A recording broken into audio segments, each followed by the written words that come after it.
Okay, today's session, today's lecture is about 1989, and we're going to talk about how the socialist regimes, the socialist states, the communist regimes in Eastern Europe uniformly collapsed.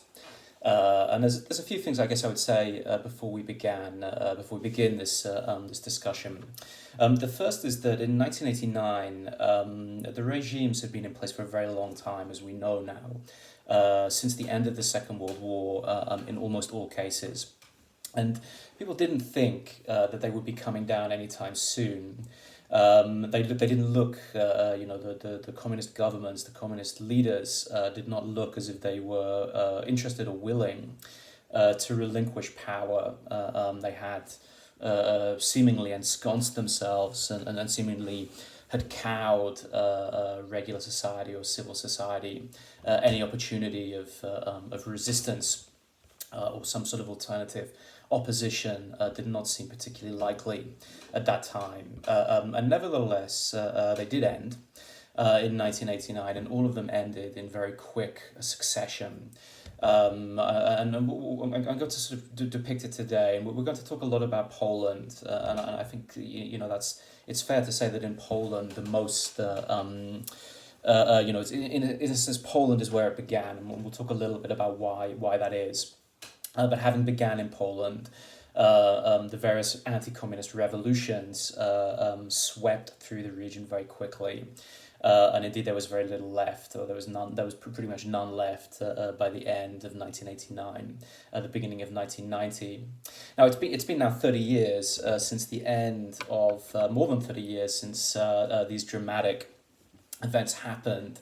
I was alive. Of course, most of you will not have been alive when this happened, but probably none of you were. But I was. I was very young, and I would still say have very vivid memories of it. Watching it all happen from the television in the UK, and I think that in terms of European history, in my lifetime, there has never been anything as kind of significant as what happened in 1989, perhaps on a global scale. Arguably, other things, maybe the Arab Spring, September the 11th, the financial crash, and various other things have happened, which hold great significance. But in terms of European history, since then, I mean, in the last 30 years, I can't think of anything comparable on a European scale. It really ended this period of division and opened up the way to all of these things: European integration, freedom of movement, free markets, all of these things upon which the European order is based upon these days. Now, last year was the 30th anniversary. As many of you who live in countries that were affected by these changes will know. And we historians and we scholars do love an anniversary, and when one comes around, we usually seize the opportunity to speak and to publish and to write and to comment at great length on the meaning and the legacies of these things. And there were indeed a number of very interesting discussions taking place last year, and I've posted one quite interesting forum on a online news source called Eurozine.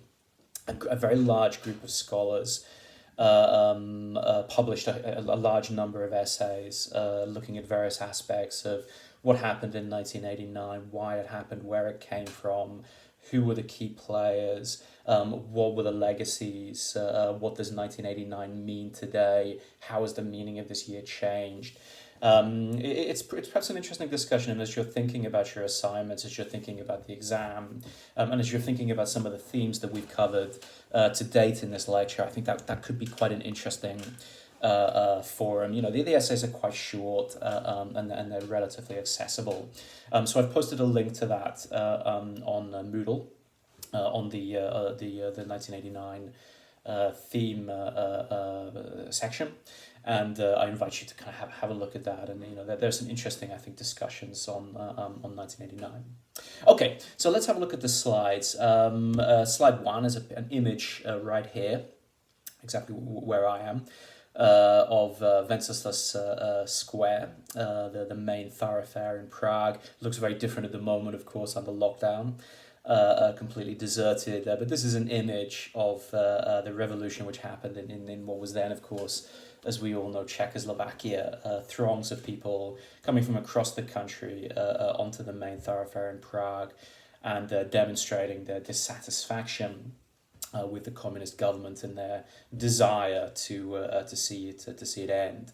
And scenes like this were replicated, were repeated, of course, not just in Prague, but throughout the towns and the cities of Czechoslovakia and in many other parts of Central and Eastern Europe as well, in Poland, in Hungary, in Bulgaria, in the Baltic states, in various other parts. Okay, a quick recap. Let's move then to let's move to slide number 2.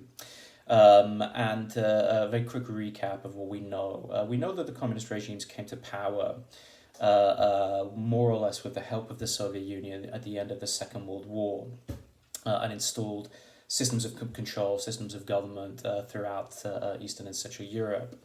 Now, they had been in power since then, right up until the 1980s. And we talked a little bit, hadn't we, about some of the rocky moments since then. We talked a little bit, didn't we? I don't think we talked about it in any specific lecture, but I mentioned, I think last week, that in 1956 there had been some meaningful opposition, significant opposition to the communist regime.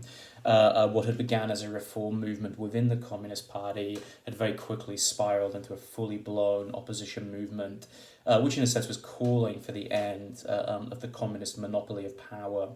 In Hungary, the Soviet Union had become fearful of where this might lead, and they had invaded the country in October 1956. There had been a small conflict between Hungarian militia and the Red Army and various organs of Hungarian communist state police.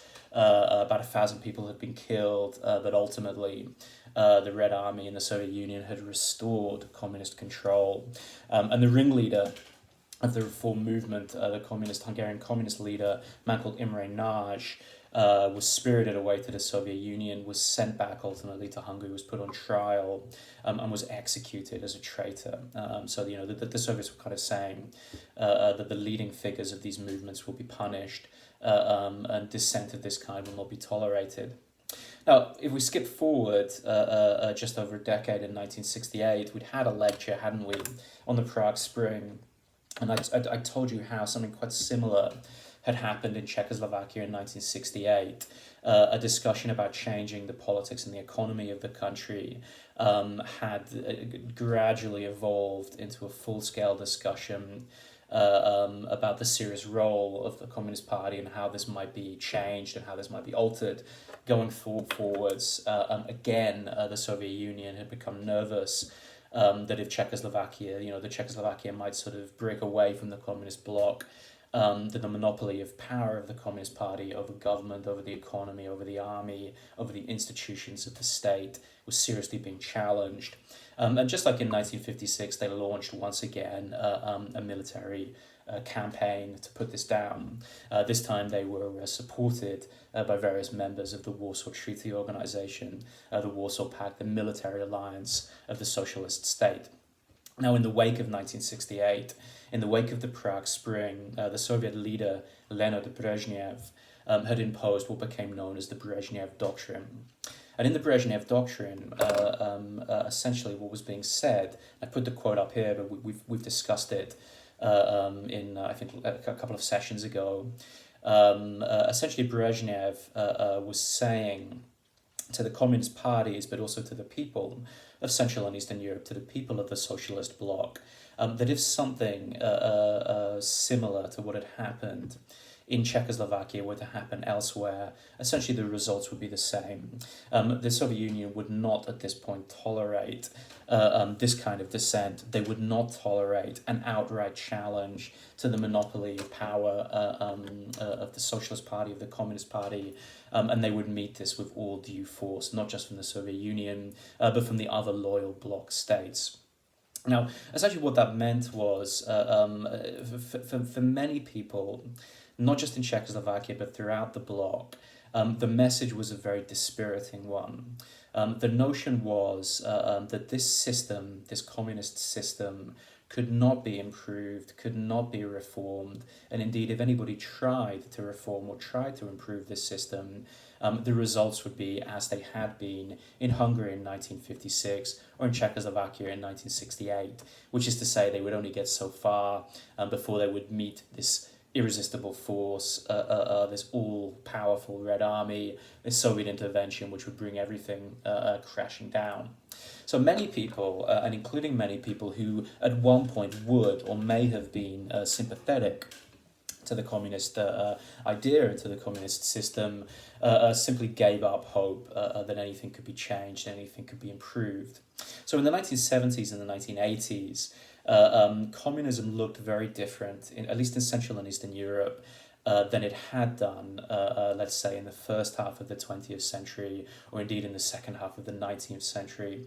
Back then, for many people, many millions of Europeans, and later many people across the globe, Marxism, communism, had really promised to emancipate people from oppressive regimes, from sort of neo-slavery in the workplace, and all of these sorts of things. For very few people in Central and Eastern Europe was this any longer a meaningful promise. They did not believe that communism could make life in a meaningful way better, freer. They simply accepted this as the status quo. They accepted this as a fact of life, one which could not be changed. Now, if we move to slide 3, very briefly, a Czech dissident, a Czech writer, a man named Václav Havel, in the 1970s and the 1980s, was very disheartened at the way he perceived his fellow countrymen and women, his fellow citizens, had become so sort of apathetic. They had become so dispirited in the wake of the Prague Spring.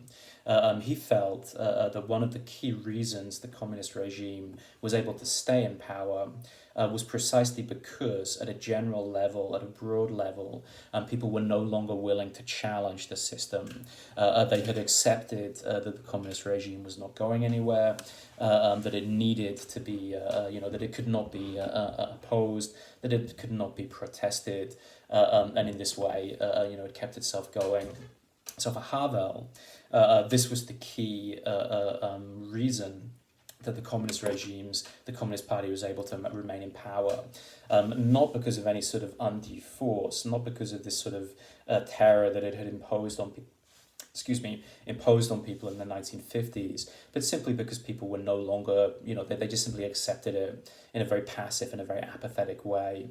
And Havel wrote a very famous essay, quite a long one, it's about 100 pages, called The Power of the Powerless. And in this essay, he sort of uses the figure of an imaginary greengrocer living in a Czech town, who sort of every May Day he puts up the flag of the Soviet Union, or he puts up a slogan from Karl Marx saying "Workers of the world unite." And he says, why does he do this? This greengrocer knows that this is not true. He knows that any kind of emancipatory hope that the communist system, the communist regime had promised has not been delivered. He doesn't believe this. No one else believes it. And Havel kind of said, well, look, he's only doing this greengrocer, because he knows that if he doesn't, he's going to get harassed by the police, by the government. He might lose his shopping license. He'll be in trouble. So he's just doing this for a quiet life. And Havel said, look, the problem in Czechoslovakia and the problem throughout the communist bloc, throughout the communist world, is that people are doing this, they don't believe it, but they're simply going along because they want a quiet life. And what people need to do is step out of the line. They need to take down these flags, and they need to challenge the system. They need to expose the lies of emancipation, the lies of freedom. And Havel called this living in truth. Indeed, Havel himself did indeed sort of, make the great sacrifices for this idea. He went to jail in the 1980s. He was constantly under surveillance from the communist regime, and he did sort of, live the ideal that he was promoting. Okay, now as I said at the beginning of the lecture, let's talk then about how this thing ended. It began in Poland. If we move now to slide number 4, you'll see the pictures, you'll see the numbers of the slides are in the bottom right hand corner. They're extremely small. I'm sorry, I don't know how to make them bigger, but anyway, they're there in the barely visible in the corner of the slides. So slide number 4. If you remember, Poland, the story of Poland becoming communist was always a rather awkward one, wasn't it? I'd mentioned a few lectures ago that the Communist Party in Poland had never been a mass movement. It had always been a marginal fringe group, very small, small group of intellectuals, mainly Jewish, mainly in Warsaw. So when Stalin imposed upon the Polish people at the end of the Second World War the communist system, this had always been quite a rough fit. Stalin himself, I think I mentioned, described this as trying to fit a saddle on a cow. Well, I never tried that, and I don't know, but I presume I can imagine that's a hard thing. It would be hard for me to fit a saddle on a horse, So I mean, I don't know, I wouldn't know what I'm doing, but on a cow, I presume it's much harder. So even Stalin acknowledged that this was going to be a difficult thing to do. That the Polish society and Polish people would find this alien system quite difficult to cope with. Traditionally, large parts of Polish society had been quite Russophobic. So the notion that this kind of Eastern political system, this Bolshevik system, would be imposed upon them from the Soviet Union, which is to say from Russia, would always be something that many Poles would find quite difficult to take, quite difficult to stomach. Now, there had been some successes once the communist regime imposed itself. Many Poles did indeed accept that this was not going anywhere, accepted that they wanted to get ahead in work, in education, if they wanted to get the best for their family, they would probably have to go with the flow, they would probably have to accept this communist regime. And so many people did that. But nevertheless, there were significant moments of opposition. In 1956, we didn't talk about it that much, but there was also workers' protest, as there had been in Hungary. It did not become as serious, or rather, it did not become as serious a challenge to the communist monopoly as it had in Hungary later that year. But nevertheless, there were sort of signs of discontent, and there were again in the 1970s and 1970. Involving factory workers, dock workers, protesting against low wages. Now, at the end of the 1970s, the beginning of the 1980s, again, due to, if we move now to slide 5, once again, there had been discontent amongst Polish workers within factories, within steelworks, in fact, in the north of the country on the Baltic coast, in a city called Gdansk. Workers had come out in mass movements, had come out and sort of protested against poor conditions, and they complained that the Communist Party were mismanaging the economy, were mismanaging their wages, and all of these sorts of things. Now, something quite remarkable happened at the end of the 1970s, the beginning of the 1980s. A very large trade union group was formed, which was independent of the Communist Party, a movement called Solidarity. Now, Solidarity, the trade union movement, was formed by a group of non-communist workers backed by certain intellectuals who believed that workers' interests and workers' rights were not being promoted and were not being protected by the communist regime. They believed that there needed to be some sort of independent organization which would assert the rights and assert the sort of basic rights of the workers.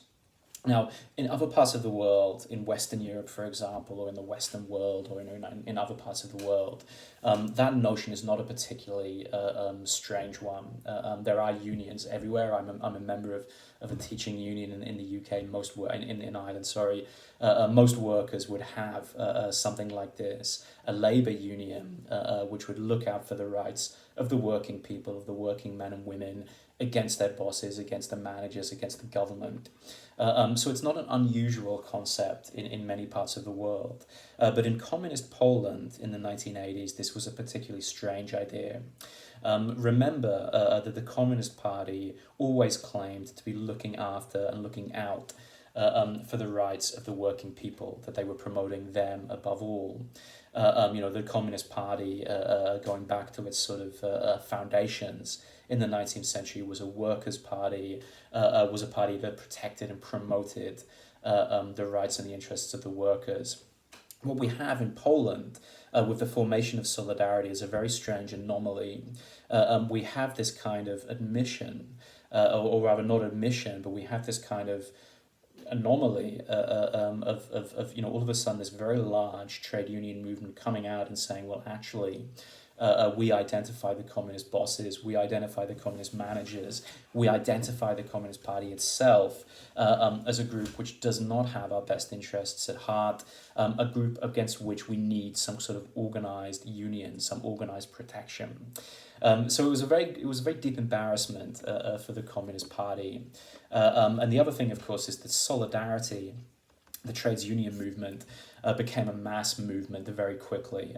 It was not some small group of intellectuals in one town or one city or the capital of just a few thousand members. Solidarity in the 1980s became a mass movement. Millions and millions of people were joining this rather than joining the official Communist Union or indeed the official Communist Party.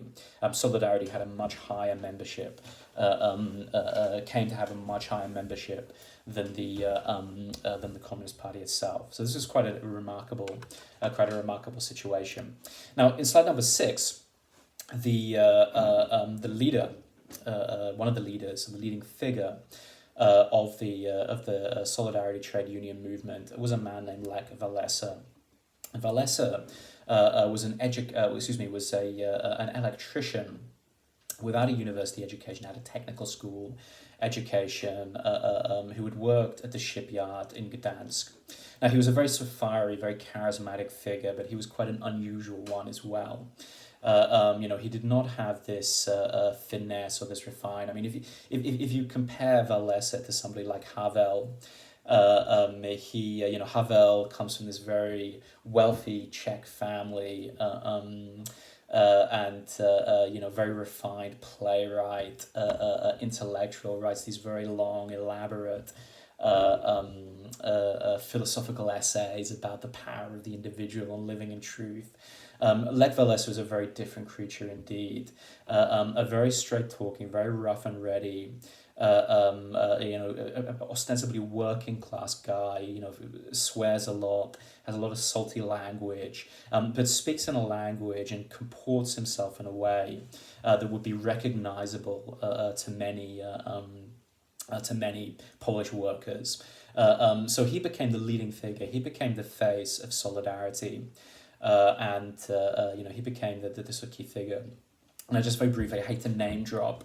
I have never met Lech Walesa, but last year at a conference in San Francisco, he attended and he gave a talk and had an opportunity at least to sit in the audience and listen to Lech Walesa. And it was very interesting. He's not an academic, thank God. He's not a scholar. He's somebody who's lived these events. He's somebody who's gone through them. And he's also somebody, incidentally, who's still very critical of the direction that the current government in Poland, the government of the Law and Justice Party, is taking. So he spoke a little bit about that. He's very old now. I guess he's in his 70s, maybe even a little bit older than that. But it was quite sort of heartening almost thrilling to see, that he is still fighting these fights. Although I guess sadly, the fights are not over. That he still has issues with the government in Warsaw, and he still has reason to protest. If you look at if you look at slide number 7, you'll see an image of Lech Walesa being carried by Solidarity colleagues, carried on the shoulders of Solidarity colleagues and sort of waving.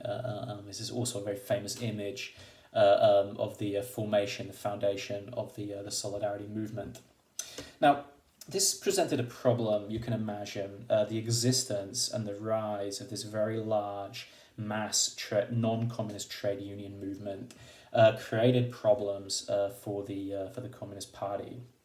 It was indeed evidence, I think. Well, I mean, there's no doubt that it was evidence of the severe and very deep levels of discontent that Polish people felt towards the communist system. This was one thing, but it was also a bit of a problem for the Communist Party, and it was in Poland. It was a problem for them for various reasons. In the first place, as I mentioned, the simple fact that there was this mass mobilization, if not exactly against them, then at least not completely with them. This was a sort of a problem. This caused kind of stress. This caused kind of concern for the communist regime. This was one thing.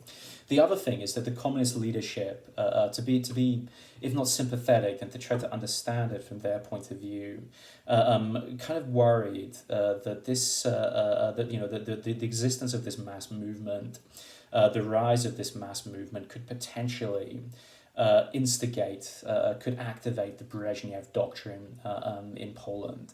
It could be that the Soviet Union would look at what was happening in Poland, and they'd worry that Solidarity was starting to form itself as a rival power base, and they would intervene once again militarily. This was a very real worry for the Polish Communist Party. Now, what's kind of intriguing about this is that this was also a worry for Walesa and for the Solidarity trade unions movement. They also saw this kind of sword of Damocles. They also saw that if their revolution went too far, they could also stand to lose everything, because if the Soviets did indeed invade, then that would be game over. They would be arrested, they would be imprisoned, Solidarity would be smashed. And the situation in Poland under Soviet occupation would be much more grievous than it was simply under the Polish Communist Party. So both sides of this coin, if you like, are trying to sort of find a solution to their respective problems that will not involve outside intervention. The Polish Communist Party are trying to deal with this problem, trying to show the Soviets that they can deal with Solidarity toughly and on their own terms. They don't need outside help. And Solidarity themselves are trying to push the Communist Party. They're trying to put pressure on the Polish Communist Party, but they're not trying to go. They don't want to go too far that they will sort of provoke a Soviet response. And for Solidarity, they call this a self-limiting revolution. The idea was that they would not challenge the Polish Communist Party for power. They would always make it clear that they were not interested in political power. They were just interested in workers' rights. Now, if we turn to slide 8, eventually this came to a head in the early 80s. At the end of 1981, in December, in the winter of 1981, the Polish Communist Party declared martial law, restricted the organization of Solidarity, made it illegal, and imposed upon the country military law. Now, this was quite severe, but in the eyes of the Polish Communist Party, this was the best solution to their problems. It was a very hard line, and it would show the Soviet Union, it would show the rest of the Eastern Bloc that they were not taking this lightly. But at the same time, it was an action which they hoped would ward off the worst of a potential foreign intervention. Now, the leader of this military coup, if you like, of this martial law, was a man named Wojciech Jaruzelski. He died a few years ago, long after 1989. You can see him there in his military garb. He was a general in the Polish army, declaring this state of martial law, as I say, at the end of 1981. Now, intriguingly, Walesa and Jaruzelski kind of had a relationship. I wouldn't say they were friends, but they had a certain understanding that they needed to find a way through this crisis together. Interestingly, after 1989, after the collapse of communism, Walesa was always somebody who talked about how there should not be a very sort of severe comeuppance. There should not be severe punishment like a trial or imprisonment for Jaruzelski. There should not be a lustration. He did what he felt he needed to do. There was disagreements. He was a communist. This was very problematic, but nevertheless, in light of the potential for a Soviet invasion or something like this, Jaruzelski did what he believed was best for the country. Some of Walesa's political opponents have claimed that the reason he did this was because the reason Walesa did this was because he had been informing, he had been working with the Communist Party. And he was worried that if Jaruzelski went down, all of this sort of informing and all this collaboration that Walesa had been involved in would also come to light. So there are some political opponents who would make that claim. And as I say, the current government is not a big friend. Walesa is not a big friend of the current government in Poland. So there are many enemies who would have an interest in sort of trying to sully his reputation. So at the beginning of the 1980s, on the one hand, martial law has been imposed, and Poland in the 1980s is quite an unhappy, quite a grim place. But on the other hand, there has been this movement of mass mobilization, if not exactly against the Communist Party, they're not part of the Communist Party's setup. So it does seem that there are large numbers of Poles, millions of them, working in factories, working in schools, working in universities, who are sort of not entirely in line with the Polish Communist government. Now, a couple of other things happened in the 1980s that many of you will know about. If we turn to slide number 9, was it 1978, I think? Or maybe it was, I think it was 1978, a Polish cardinal who had been the Archbishop of Krakow, a man named Karol Wojtyła, was elected Pope, was elected head of the Roman Catholic Church, of the Catholic Church, became Pope John Paul II. Good name, I think. Same as mine. So this now Poland, post-war Poland, after the Second World War, was the Catholic Church was another form of another network of mobilization, which was extremely popular then, as it is now, with many ordinary Poles. Poland had emerged at the end of the Second World War because of genocide, because of ethnic cleansing, because of the Holocaust, because of moving its borders away, so it didn't include these Ukrainian lands. Poland had emerged from the Second World War as almost an exclusively Polish state, quite different from what it had been before the Second World War. And as a result of this, the Catholic Church, Poles being a Catholic people, more predominantly Catholic people, the Polish Catholic Church became a very powerful institution, became a very powerful organization.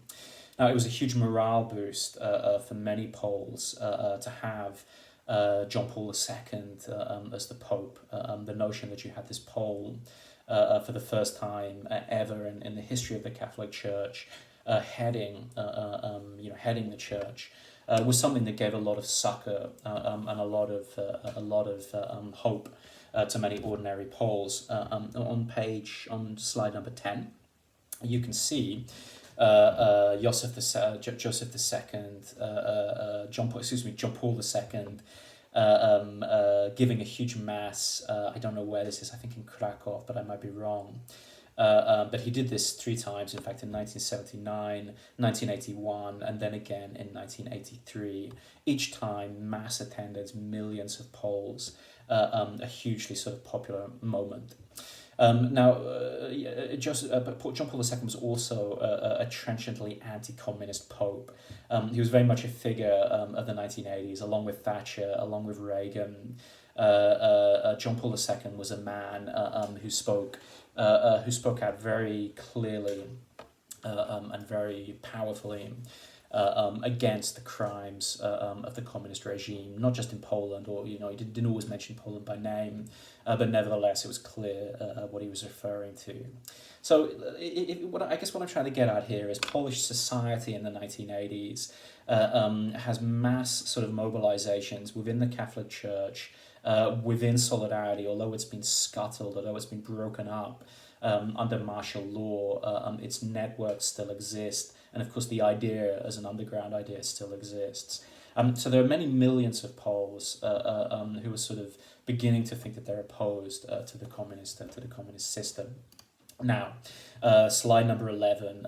We know what happens when Mikhail Gorbachev becomes General Secretary of the Communist Party of the Soviet Union in 1985. He seems to be making indications, he seems to be making signals towards the Eastern Bloc that the hard line as adopted by Khrushchev, by Brezhnev, or if you like going all the way back to Stalin, will no longer be upheld, will no longer be adhered to. Gorbachev is making various noises, making various sounds which suggest that there will be a new approach, a new system, a new relationship with the communist regimes in Eastern and Central Europe. And most notably, at the beginning of 1989, he announces the lifting of the Brezhnev Doctrine and its replacement, jokingly, with what he called, what one of his apparatchiks, one of the members of the Soviet Communist Party, called the Sinatra Doctrine. And it was named after the American singer, Frank Sinatra. And of course, Frank Sinatra's one of Frank Sinatra's most famous songs was "My Way," and the Communist Party of the Soviet Union was essentially saying that the Soviet bloc could now do things their way; they could go their own way. Now, if we slip then to slide number 12, so skip forward a couple of slides. What this meant in 1989 was that the Polish Communist Party was in serious trouble. Without the threat of Soviet intervention, real or imagined, hanging over Polish people, hanging over Polish society, the very fragile basis of their support was now starkly laid bare. The fact that this country had millions of people who were devoted much more to John Paul II or to the Solidarity Trades Union movement than were members of the Communist Party was now a serious problem for the Communist Party, and they would be forced to parley with potential opponents, which they did at the beginning of 1989. What became the pattern of communist parties dealing with non-communist opposition in the 1980s. The Polish Communist Party invited Solidarity as a non-communist force, a non-communist player, to the table to discuss which direction the country might go in moving forward, how it might sort of get out of this impasse, how it might sort of reconfigure politics. This was quite historic. Do not forget that since the end of the Second World War, the communist regimes, the communist parties throughout Eastern and Central Europe had had no truck with non-communist political parties. There had been non-communist political parties, but these were essentially very tame, very obedient, independent groups which did not contest elections. They were more like clubs, and they were well integrated into the political infrastructure of the communist system. There had never been anything quite like this. The Polish Communist Party sitting down and debating and discussing with Solidarity about the way forward. Now, there had been a breakthrough.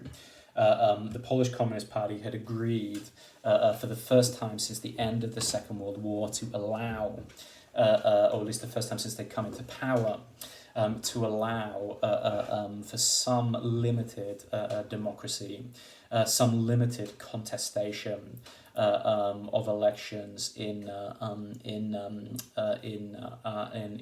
Poland. That Solidarity and indeed other parties could field candidates against the Communist Party in a selected number of seats, and in other seats, for example, in the Polish Senate. Seats would still be run uncontested, but people could sort of decide whether they wanted to vote for the candidate or not. Okay, now these elections took place in June 1989. That's on slide number 14.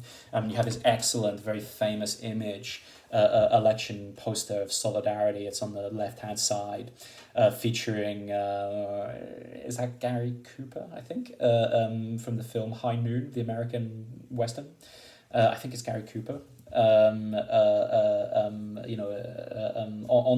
front of a Solidarity logo. And the notion here is that this is the high noon of communism, that the time has come. And in the movie High Noon, I saw it many years ago, but essentially it's sort of Gary Cooper has to face down this kind of bully who's come to this town to sort of wreak havoc, and he's sort of, he can't get away from his destiny, can't get away from his fate, he has to sort of face this down. Now, in these elections, Solidarity won a landslide. In every single seat that they contested, they beat the communist candidates handily. They beat them by a very long margin.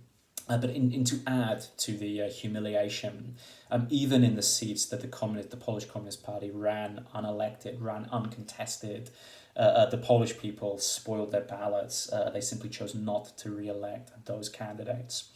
So it was a rout for the Polish Communist Party across the board. And this limited experiment in partial democracy was, in a sense, the opening of the floodgates to this massive kind of discontent with the Polish Communist Party. Now, this various variations of this watershed took place throughout the communist bloc. With perestroika, with Gorbachev in power, with the Sinatra doctrine replacing the Brezhnev doctrine, almost everywhere it became clear that the communist parties of Eastern and Central Europe were on very thin ice, that they did not have mass support.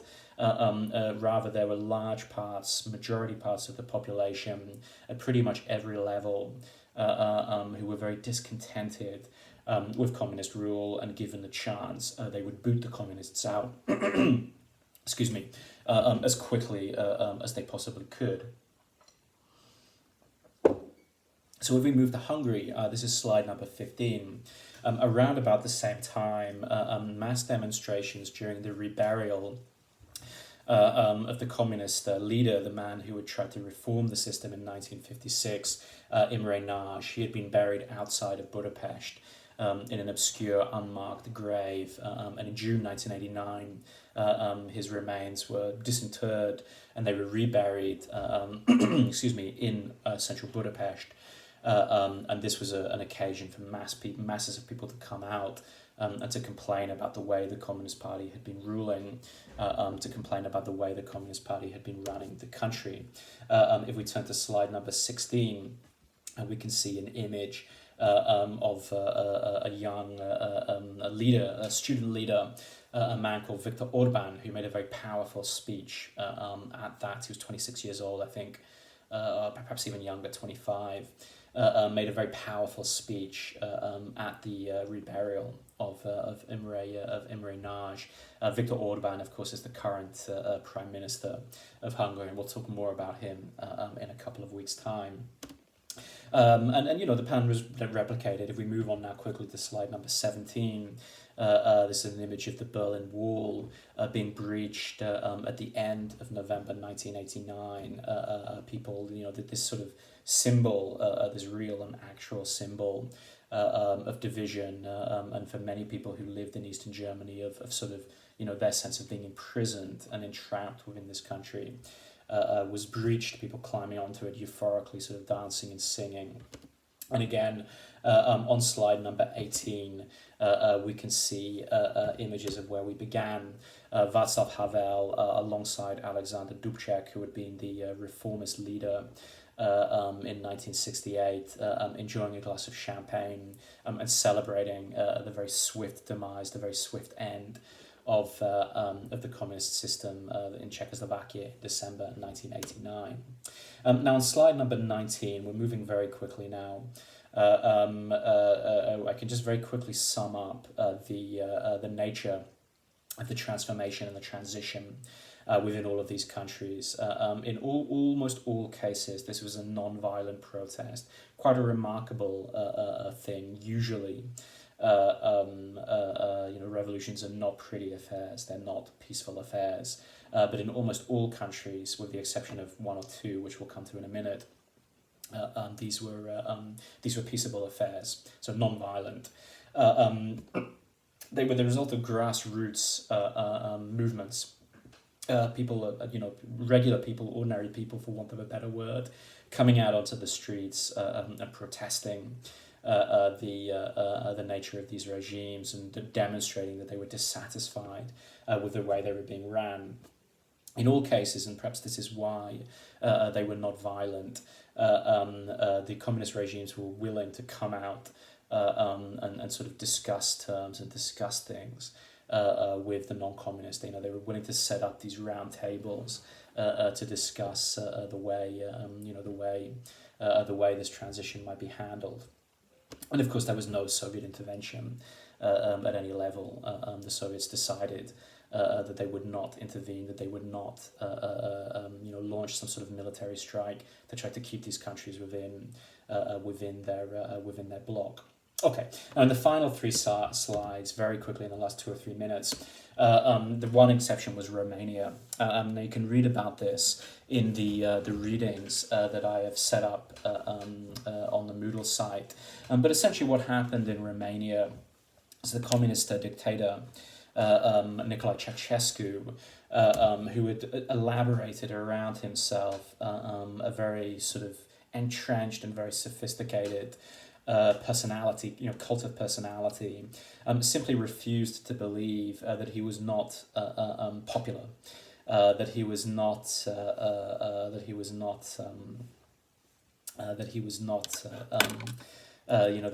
beloved by his people, and there were various sort of parts of the Romanian state, mainly the secret police, the security police, the Securitate, and various parts of the army who remained loyal to Ceausescu until quite a late stage, which is to say, unlike in Hungary, unlike in East Germany, unlike in Bulgaria or other parts of the Eastern Bloc. There was no, they fired onto crowds. They tried to sort of control these crowds. As a result of this, about 1,000 people were killed. Ceausescu eventually was captured by the police, was subjected to this kind of kangaroo court, and him and his wife Eleanor were executed, actually on Christmas Day, Catholic Christmas, December the 25th, 1989. Now there was one other exception, and that was Yugoslavia, where the end of communism resulted in a very, very brutal series of ethno-nationalist wars. But we will be talking about that in next week's session. Okay, thank you.